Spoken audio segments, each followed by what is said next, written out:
Hello friends, good morning. मैं वीरेंद्र कुमार फिर से आपका स्वागत करता हूं अपने चैनल पर। तो फ्रेंड्स, जैसा कि आप जानते हैं, हम अभी जो डिस्कस करा तो हमने डिस्कस कर रहे थे ऑफेंसेस अगेंस्ट वोमेन। वो हमने डिस्कस कर लिया। ये था चैप्टर 5 जो हमने डिस्कस कर रहे हैं अभी तक। सेक्शन चैप्टर 5 है जिसको हम डिस्कस कर रहे हैं। ये जो हमने डिस्कस करा अभी पहले का जो हमारा टॉपिक था वो था ऑफेंसेस अगेंस्ट वुमेन। वो हमने सारा डिस्कस कर लिया है, जिसमें मिसकैरेज वगैरह सब आपको पता ही है। अब हम डिस्कस करेंगे offences against child. Offences against child जो डिस्कस किए हुए हैं वो हैं सेक्शन 93 टू 99 भारतीय न्याय संहिता में। ये डिस्कस किए हुए हैं सेक्शन 93 से लेकर 99 तक। तो ये बहुत ज़रूरी है आपको जानने के लिए, आपके लिए जानना। और चाहे आप बच्चे हैं या बड़े हैं या बुजुर्ग हैं, तो सबको ये जो बेसिक कॉन्सेप्ट है लॉ की, वो जो मैं डिस्कस कर रहा हूँ आपसे, बेसिक लॉ, ये सबको पता होना चाहिए। तो आज हम अभी डिस्कस करेंगे सबसे पहले जो है सेक्शन 93। सेक्शन 93 क्या कहता है? Exposure and abandonment of child under 12 years of age by parent or person having care of it। तो ये डिस्कस कर रहा है कि अबंडनमेंट या बच्चे को त्यागना या कहीं छोड़ देना किसके द्वारा? पेरेंट्स के द्वारा, और जिसके पास उसकी कस्टडी है, जो उसका लीगल गार्डियन है, उसके द्वारा उसको कहीं छोड़ देना जिसके पास उसकी कस्टडी है। पर इसमें जो कंडीशन है वो है कि चाइल्ड जो है वो 12 साल या इससे नीचे होना चाहिए। तो देखते हैं क्या कहता है section. whoever being the father or mother of a child under the age of 12 years or having the care of such child shall expose or leave such child in any place with the intention of wholly abandoning such child shall be punished with imprisonment of either description for a term which may extend to 7 years or with fine or with both। This section is not intended to prevent the trial of the offender for murder or culpable homicide, as the case may be if the child die in consequence of the exposure। तो friends, ये section क्या कहता है? एक तो जो child है, जो एसेंशियल है, वो 12 साल से नीचे होना चाहिए। और दूसरा जो है कस्टडी होनी चाहिए उसकी पेरेंट्स या गार्डियन के पास उसकी कस्टडी होनी चाहिए। ये दो चीज़ें बहुत ज़रूरी है इसके लिए, कस्टडी और चाइल्ड की एज। चाहे वो फादर है, चाहे मदर है, चाहे लीगल गार्डियन कोई भी है, अगर उनके पास उसकी कस्टडी है और वो उसको छोड़ देते हैं कहीं अकेले स्थान पर, बिल्कुल अकेला छोड़ देते हैं, तो उनको सजा हो सकती है 7 साल तक की। 7 साल तक की सजा है, इसमें सजा का प्रावधान है। और अगर उन जो छोड़ते हैं उस ड्यूरिंग दैट टाइम अगर उनकी बच्चे की डेथ हो जाती है, उस अकेलेपन से कहीं बच्चा गिर जाता है, मर जाता है किसी कारणवश से, कारण मेन कॉज तो उसका वही है कि जो उसके पेरेंट्स हैं या गार्डियन हैं, उन्होंने उसको बिल्कुल अकेला कहीं पर छोड़ दिया है। तो उस अकेलेपन की वजह से या उसको कुछ किसी भी कारण उसकी डेथ हो जाती है, तो उनके ऊपर केस चलेगा कल्पेबल होमिसाइड का। वो हम कल्पेबल होमिसाइड क्या होता है वो हम इस चैप्टर के बाद डिस्कस करेंगे। वो है चैप्टर 6 में, जो ऑफेंसेस अगेंस्ट ह्यूमन बॉडी है उसमें आएगा वो। तो वो कल्पेबल होमिसाइड हम उसमें डिटेल में डिस्कस कर लेंगे। लेकिन अगर जो उस वैसे मर जाता है वो, तो कल्पेबल होमिसाइड का केस चलेगा, उसमें लाइफ इम्प्रिजनमेंट तक की सजा है। तो इसमें जो अभी मैंने आपको बताया, तो 7 साल तक की सजा है अगर ऐसे बच्चे को छोड़ देते हैं, क्योंकि ये ड्यूटी है, लीगल ड्यूटी है, लीगल ओब्लिगेशन है पेरेंट्स की और गार्डियन की बच्चे को मेंटेन करना। अगर वो ऐसा नहीं करते हैं, बच्चे को मेंटेन नहीं करते हैं और कहीं छोड़ देते हैं, और तो उसके लिए उनको 7 साल तक की सजा हो सकती है। और ये जो ऑफेंस है अंडर दिस सेक्शन ये है कॉग्निजेबल है, बेलेबल है, tribal bye magistrate of first class है और ये नॉन कंपाउंडेबल है, कंपाउंडेबल नहीं है।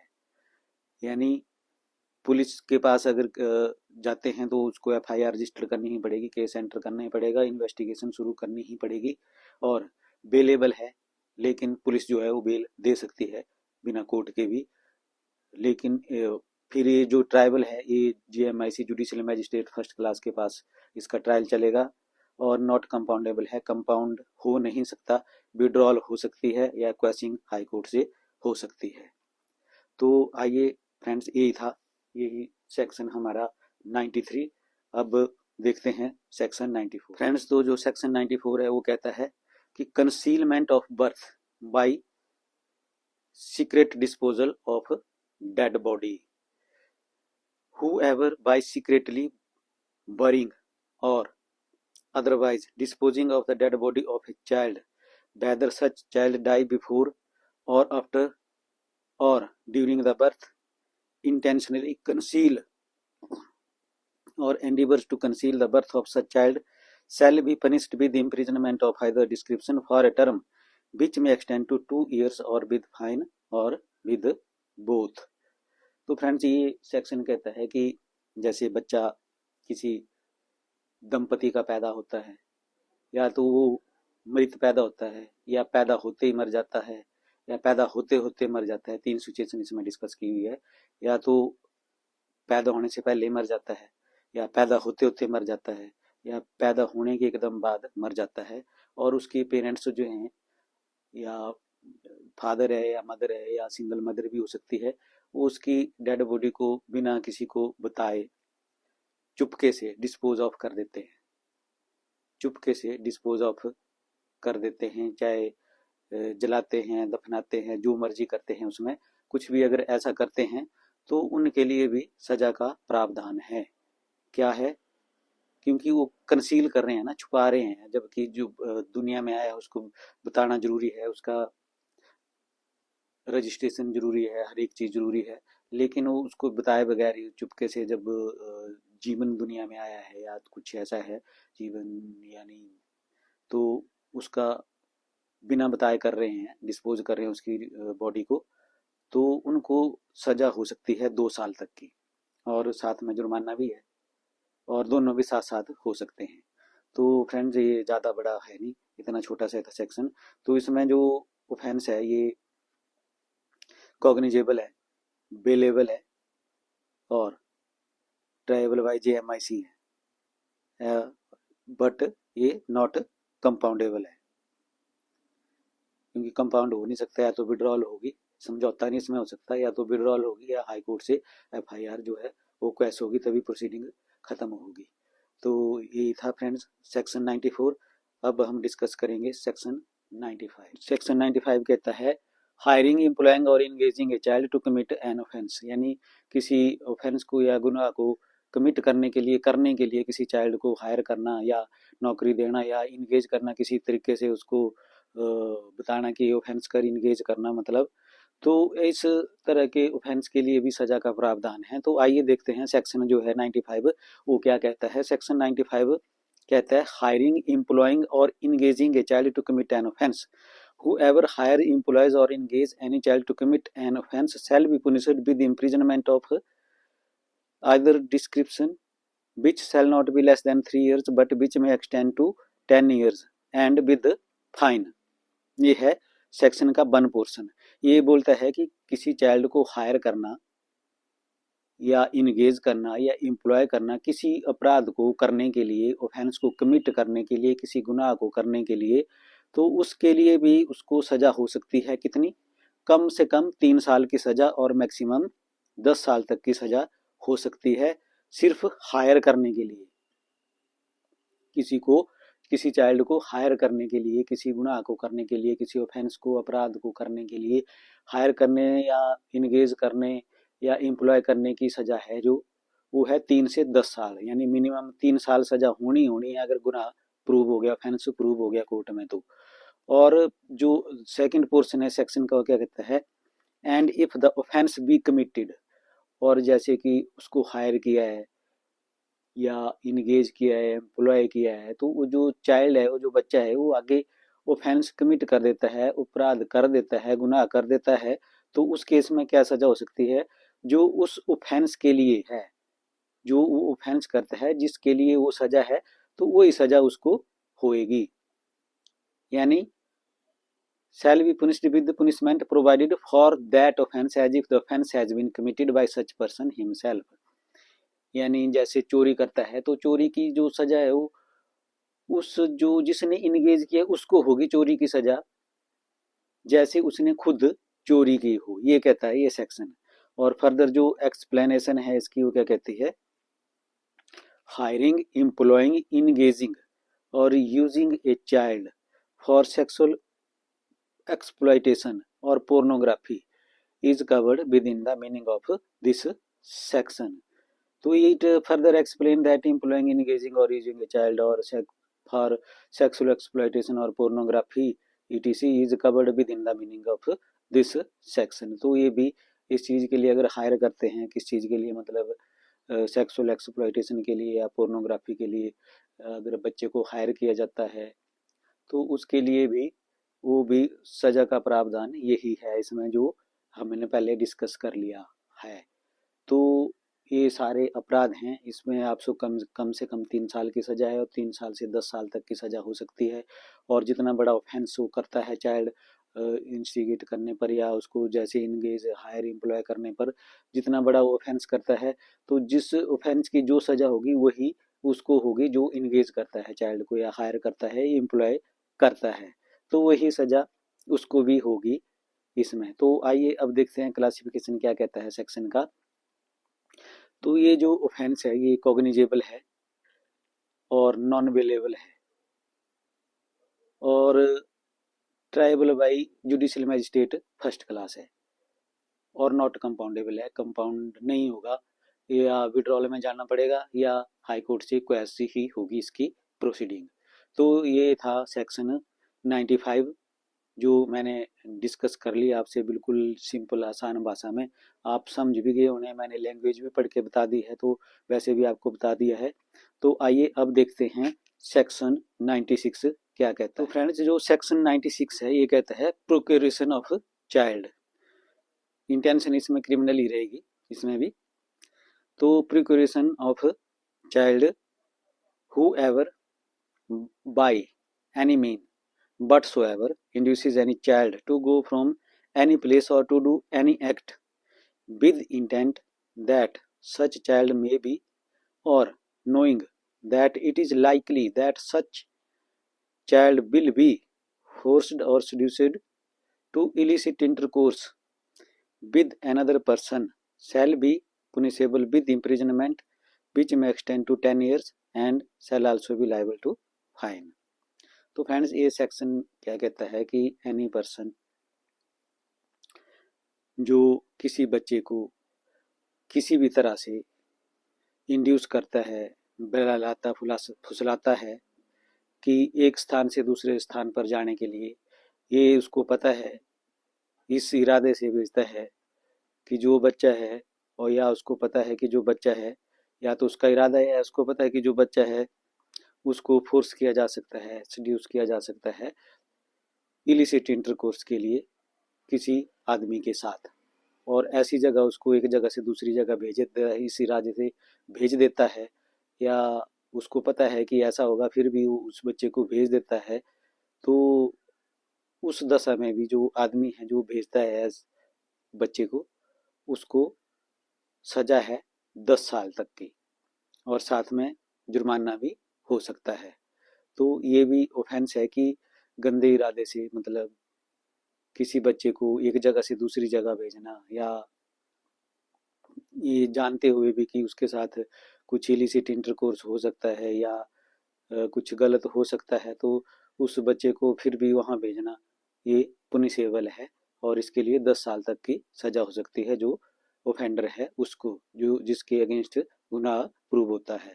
तो यही था सेक्शन 96 आईपीसी का जो पहले था सेक्शन 366A भारतीय दंड संहिता का, इंडियन पैनल कोड का। तो फ्रेंड्स ठीक है, अब डिस्कस करेंगे हम सेक्शन 97। तो फ्रेंड्स सेक्शन 97 कहता है कि किडनैपिंग और abducting child under 10 years of age with intent to steal from its person. Whoever kidnaps or abducts any child under the age of 10 years with the intention of taking dishonestly any movable property from the person of such child shall be punished with imprisonment of either description for a term which may extend to 7 years and shall also be liable to fine. तो friend इस section के जो main ingredients है वो क्या है कि जो बच्चा जो है वो 10 साल से नीचे का होना चाहिए इस सेक्शन की एप्लीकेशन के लिए। तो जो बच्चा है वो 10 साल से नीचे होना चाहिए और उसको जो है किडनैप किया जाता है या एबडक्ट किया जाता है किस इरादे से कि जो उसका गार्डियन है या फादर है, पेरेंट्स है, जिसकी कस्टडी में वो चाइल्ड है, उनसे जो मूवेबल प्रॉपर्टी है वो हासिल करने के लिए उस बच्चे को किडनैप और एबडक्ट किया जाता है। तो जो किडनैपर है या एबडक्टर है उसको जो सज़ा है वो हो सकती है 7 साल की और साथ में हो सकता है जुर्माना। यानी किसी बच्चे को इसलिए उठाना, किडनैप करना या एबडक्ट करना कि जो उसका गार्डियन है या फादर है या पेरेंट्स है, जो भी है, उससे कोई मूवेबल प्रॉपर्टी हासिल करना या फोर्स करना उसको बच्चे की एवज में मूवेबल प्रॉपर्टी देने के लिए, तो ऐसा आदमी जो है वो पुनिशेबल है, ये ऑफेंस है एक। और ऐसा ऑफेंस कमिट करने वाले को जो है वो सज़ा हो सकती है, पनिशमेंट है उसके लिए मैक्सिमम 7 साल की और साथ में जुर्माना भी उसको हो सकता है। तो ये जो ऑफेंस है इस सेक्शन के तहत ये कॉग्निजेबल है, नॉन अवेलेबल है और ट्राइएबल बाय मैजिस्ट्रेट फर्स्ट क्लास है, JMFC, और नॉट कंपाउंडेबल है ये भी। तो जो हम डिस्कस कर रहे हैं वो सारे नॉट कंपाउंडेबल हैं और अब तक जो डिस्कस करे हैं वो tribal by judicial magistrate first class ही हैं। सेक्शन 96 भी और सेक्शन 97 भी दोनों कॉग्निजेबल हैं, नॉन अवेलेबल हैं और tribal by magistrate of first class हैं। लेकिन जो सेक्शन 96 हमने डिस्कस करा था वो tribal by court of session है, क्योंकि उसमें जो सज़ा है वो 10 साल है। यानी जहाँ 7 साल से ऊपर की सज़ा होगी तो वो ट्राइबल बाई सेशन कोर्ट ही होगा। तो इसमें भी 10 साल की सज़ा है सेक्शन 96 में, तो ट्राइबल बाई सेशन कोर्ट है। लेकिन जो सेक्शन 97 है वो tribal by judicial magistrate first class है। तो फ्रेंड्स ये था सेक्शन 97। अब आइए देखते हैं सेक्शन 98 क्या कहता है। तो फ्रेंड्स आइए देखते हैं क्या कहता है सेक्शन 98 कहता है सेलिंग चाइल्ड और for purpose of prostitution. Whoever sells, lets to hire or otherwise dispose of any child with intent that such child shall at any age be employed or used for the purpose of prostitution or illicit intercourse with any person or for any unlawful and immoral purpose, or knowing it to be likely that such child will at any stage be employed or used for any such purpose, shall be punished with imprisonment of either description for a term which may extend to 10 years and shall also be liable to fine. तो friends ये section क्या कहता है whoever sells, lets to hire or otherwise dispose of any child with intent that such child shall at any stage be employed or used for the purpose of prostitution or illicit intercourse with any person or for any unlawful and immoral purpose, or knowing it to be likely that such child will at any age be employed or used for any such purpose shall be punished with imprisonment of either description for a term which may extend to 10 years and shall also be liable to fine। तो ये section कहता है कि किसी भी बच्चे को child को बेचना इस इरादे से कि उस बच्चे का जो यूज है, चाहे वो बेबी गर्ल है, बेबी गर्ल ही मैक्सिमम इसमें फॉल करती हैं, क्योंकि as per the section of this language of this section, तो बेचना इस तरह से बच्चे को बेच देते हैं या हायर करते हैं, किसको? प्रोस्टिट्यूट को। किसी प्रोस्टिट्यूट को हायर करते हैं या इस इरादे से कि जिसको उसको बच्चे को दिया है, हायर किया है, बेच दिया है, वो उस बच्चे को किसी भी स्टेज पर, मतलब जब बच्चा बेचा तो उस टाइम वो छोटी उम्र का था, वो प्रोस्टिट्यूशन के जो प्रोफेशन है उसके लायक नहीं था, तो बाद की किसी भी एज में जब वो बड़ा होएगा, उसकी एज आएगी, तो उस स्टेज में उसको उस पर्पज के लिए, फॉर इलिसिट इंटरकोर्स के लिए और प्रोस्टिट्यूशन के लिए उस बच्चे का यूज किया जा सकता है। तो इस इरादे से किसी बच्चे को बेचना या देना या हायर करना वो पनिशेबल है अंडर दिस सेक्शन, और उसको पनिशमेंट हो सकती है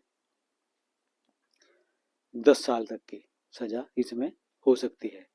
तो इसमें एक्सप्लेनेशन भी है, अगर आपको कुछ कन्फ्यूजन है तो एक्सप्लेनेशन से मुझे लगता है बिल्कुल क्लियर हो जाएगा। लेकिन इसमें अब एक्सप्लेनेशन देख लेते हैं।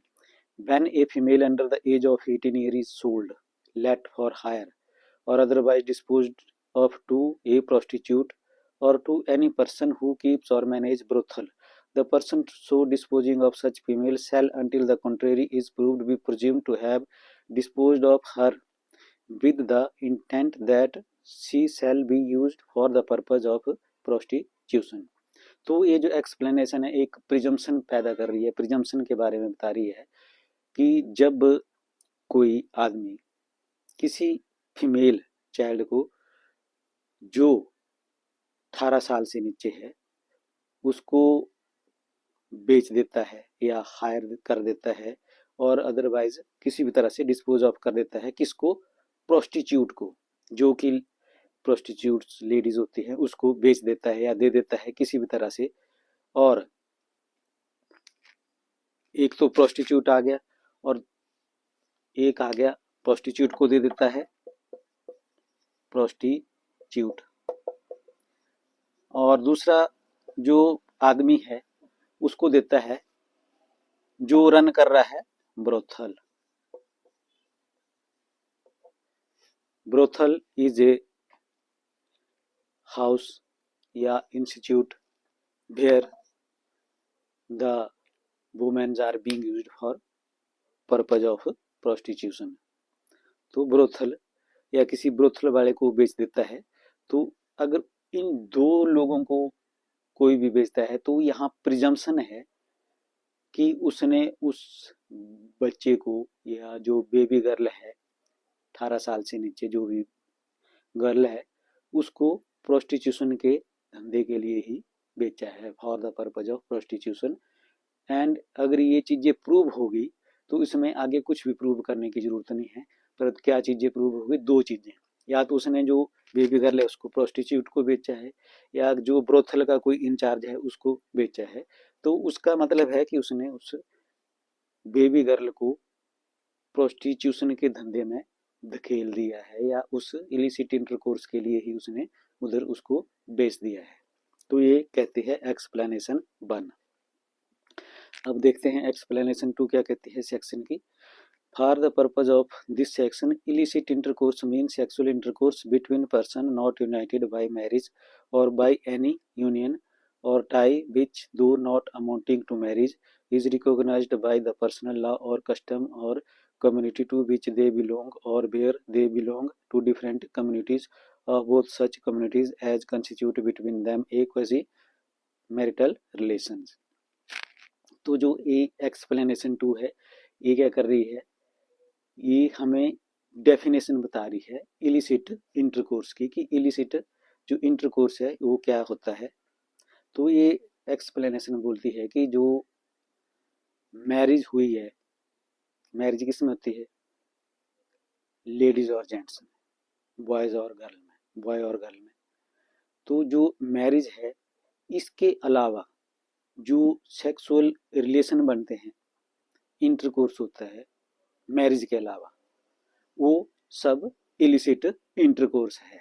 लेकिन इसमें भी एक्सेप्शन है कि such relation is recognised by any community, या कोई कस्टम है या कोई पर्सनल लॉ है उसमें उनको वैलिडिटी है, तब तो वो इलिसिट इंटरकोर्स नहीं है, अदरवाइज वो इलिसिट इंटरकोर्स है। अगर डिफरेंट कम्युनिटी के हैं तो बोथ जो कम्युनिटीज हैं वो उसको क्वेजी मैरिटल रिलेशन मानते हैं, तब भी वो इलिसिट इंटरकोर्स नहीं है। अदरवाइज जितने भी इस तरह के इंटरकोर्स हैं वो सब इलिसिट इंटरकोर्स हैं एज पर दिस सेक्शन। तो फ्रेंड्स, अब एक्सप्लेनेशन भी मैंने आपसे दोनों डिस्कस कर ली है, सेक्शन भी डिस्कस कर लिया है, अब बारी आती है क्लासिफिकेशन की। तो जैसा कि मैंने आपको बताया, जो ऑफेंस है ये पुनिशेबल है, इसमें पुनिशमेंट है, जो पनिशमेंट है इसमें वो है 10 साल तक की। तो ये ट्राइबल बाई सेशन कोर्ट ही है, और कॉग्निजेबल है, नॉन अवेलेबल है, ट्राइबल बाई सेशन कोर्ट है, और नॉट कंपाउंडेबल है, कंपाउंड नहीं हो सकता। इसमें आपको विड्रॉल में जाना पड़ेगा या हाई कोर्ट में क्वेश्चन के लिए ही जाना पड़ेगा। तो यही था सेक्शन 98 जो मैंने आपसे डिटेल में डिस्कस कर लिया है और आपको बता भी दिया है। इसमें हमने दो नई चीज़ें सीखी, एक तो प्रिजम्पशन है, इसमें जो एक्सप्लेनेशन 1 है उसमें प्रिजम्पशन है, जो एक्सप्लेनेशन 2 है उसमें इलिसिट इंटरकोर्स डिफाइन किया हुआ है। तो ठीक है फ्रेंड्स, अब देखते हैं अगला सेक्शन 99 क्या है। तो ये सेक्शन 99 है, ये जो है ये अपोजिट टू सेक्शन 98 है। सेक्शन 98 था ना, उसमें हम बात कर रहे थे बच्चे को बेचना या हायर करना for the purpose of prostitution, lets to hire for the purpose of prostitution, और अदरवाइज डिस्पोज कर देना उसको। मतलब उसमें हम बच्चे को देने वाले थे, हम नहीं, जो ऑफेंडर है वो बच्चे को देने वाला था। लेकिन जो सेक्शन 99 है वो है बच्चे को लेने वाला, यानी जो बेबी गर्ल है या गर्ल है जो भी, उसको लेने वाला है वो। तो ये सेक्शन क्या कहता है, buying child for purpose of prostitution, कि प्रोस्टिट्यूशन के पर्पज के लिए बच्चे को खरीदना। whoever buys, hires or otherwise obtain possession of any child with intent that such child shall at any age, उसमें भी था कि at any age, जरूरी नहीं है कि जिस दिन इसने खरीदा या जिस दिन उसने बेचा उसी दिन उसको प्रोस्टिट्यूशन के धंधे में धकेल दिया या इलिसिट इंटरकोर्स के लिए धकेल दिया, ये नहीं है। एट एनी एज मतलब बाद में भी अगर बच्चा छोटा है, at any age be employed or used for the purpose of prostitution or illicit intercourse, वही for the purpose of prostitution या illicit intercourse with any person or for any unlawful and immoral purpose, यानी any unlawful or immoral purpose, or knowing it to be likely that such child will at any age be employed or used for any such purpose shall be punished with imprisonment of either description for a term which shall not be less than 7 years but which may extend to 14 years and shall also be liable to fine।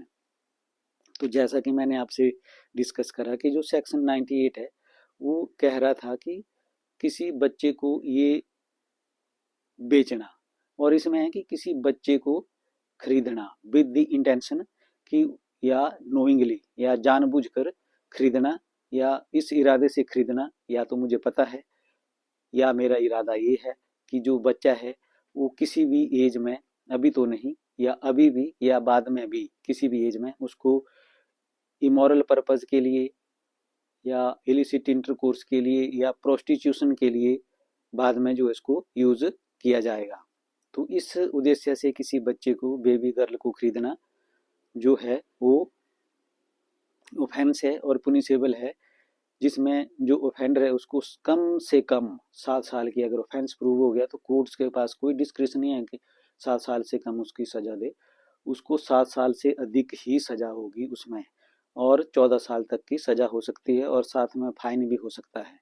अब explanation क्या कहती है, जो explanation उधर थी वही section 98 में थी, वही सेक्शन 99 में भी है। तो उसमें ये था कि जो एज थी वो डिस्कस की हुई थी, age of 18 years old, 18 years, below the 18 years. अब इसमें एज नहीं लिखी इन्होंने लिखा है एनी प्रोस्टिट्यूट और any person keeping or managing a brothel who buys, hire or otherwise obtain possession of a female under the age of 18 years, इसमें भी लिखी है बाद में, shall until the contrary is proved be presumed to have obtained possession of such female with the intent that she shall be used for the purpose of prostitution। यानी जो prostitute है अगर वो किसी गर्ल को खरीदती है जो 18 साल से नीचे है, और जो ब्रोथल रन कर रहा है या मैनेज कर रहा है किसी ब्रोथल को, वो किसी गर्ल को खरीदता है जो 18 साल के नीचे है, तो उनके लिए ये प्रिजम्पशन पैदा कर रहा है कि उन्होंने उस चाइल्ड को यही इसी पर्पज के लिए खरीदा है, या तो प्रोस्टिट्यूशन के लिए या इलिसिट इंटरकोर्स के लिए, इसी पर्पज से उन्होंने उसको खरीदा है। तो ऑफेंस उनके अगेंस्ट ये प्रिजम्पशन है, तो प्रूव हो गया अगर उन्होंने गर्ल को इतना प्रूव हो गया कि किसी गर्ल्स को जो ये 18 साल से नीचे उसको खरीदा है, तो वो प्रूव हो गया। बाकी जो एक्सप्लेनेशन 2 है वो वही डेफिनेशन दे रही है यहाँ पर इलिसिट इंटरकोर्स की, यानी जहाँ लीगली मैरिड नहीं है उसके अलावा जितने भी रिलेशन है वो सब इलिसिट इंटरकोर्स में आते हैं। लेकिन जहाँ इलिसिट रिलेशन जो रिकॉग्नाइज्ड बाय पर्सनल लॉ है या कम्युनिटी है या कोई कस्टम है उसके द्वारा रिकॉग्नाइज हैं, तो वो इलिसिट इंटरकोर्स में नहीं आते। तो यही था इस सेक्शन में। ये सेक्शन काफ़ी रिजेंबल है इस सेक्शन 98 से थोड़ा सा उसमें, और इसमें ये डिफरेंस है कि वहाँ बच्चे को या बेबी गर्ल को बेच रहे होते हैं और इसमें सेक्शन 99 है, इसमें खरीद रहे होते हैं, इतना ही फर्क है, बाकी सेम डेफिनेशन है दोनों की। तो फ्रेंड्स यही था हमारा इस जो चैप्टर हम डिस्कस कर रहे थे चैप्टर 5, उसका लास्ट सेक्शन था ये सेक्शन 99 जो हमने डिस्कस कर लिया है आपसे डिटेल में। अब आपको समझ आ गया होना, लेकिन अब तक जो सेक्शन 99 तक अगर आपके दिल में कोई भी क्वेश्चन क्वेरी है तो आप free feel to ask me in comment section of my blog. And अगर आपको मेरे ब्लॉग पसंद आ रहे हैं तो आप ज़्यादा से ज़्यादा सब्सक्राइब कीजिए, मेरे चैनल को शेयर कीजिए ताकि सब लोगों को इसका फ़ायदा हो सके, सबको बेसिक नॉलेज प्राप्त हो सके। जो मैं डिस्कस कर रहा हूँ बिल्कुल आसान भाषा में, इसमें जो लोग अनपढ़ हैं वो भी समझ सकते हैं, जिनको हिंदी आती है वो भी समझ सकते हैं। तो ठीक है फ्रेंड्स, इस चैप्टर का ये लास्ट ब्लॉग था जो हमने डिस्कस कर लिया है आपसे बिल्कुल अच्छी तरह से। अब जो हमारा अगला जो टॉपिक होगा चैप्टर होगा चैप्टर 6, ये था हमारा चैप्टर 5। अब हम डिस्कस करेंगे चैप्टर 6 जो रिलेटेड है offences affecting the human body, मतलब इसमें खतरनाक वाले ऑफेंस आने वाले हैं, जैसे मर्डर हो गया, कल्पेबल होमिसाइड हो गया। तो ये सारी चीज़ें अब हम इस चैप्टर 6 में डिस्कस करेंगे। तो ठीक है फ्रेंड्स, बने रहिए मेरे साथ, like share subscribe more and more, ताकि मैं भी प्रेरित होता रहूँ आपके लिए अच्छे से अच्छे ब्लॉग बनाने के लिए और अच्छे तरह से आपको समझाऊँ। अगर कोई आपको मेरी बात समझ नहीं आ रही है कि किसी और तरीके से मुझे समझाना चाहिए तो आप वो भी मुझे कमेंट सेक्शन में बता सकते हैं। तो ठीक है फ्रेंड्स, मिलते हैं नेक्स्ट ब्लॉग में, टिल देन बाय।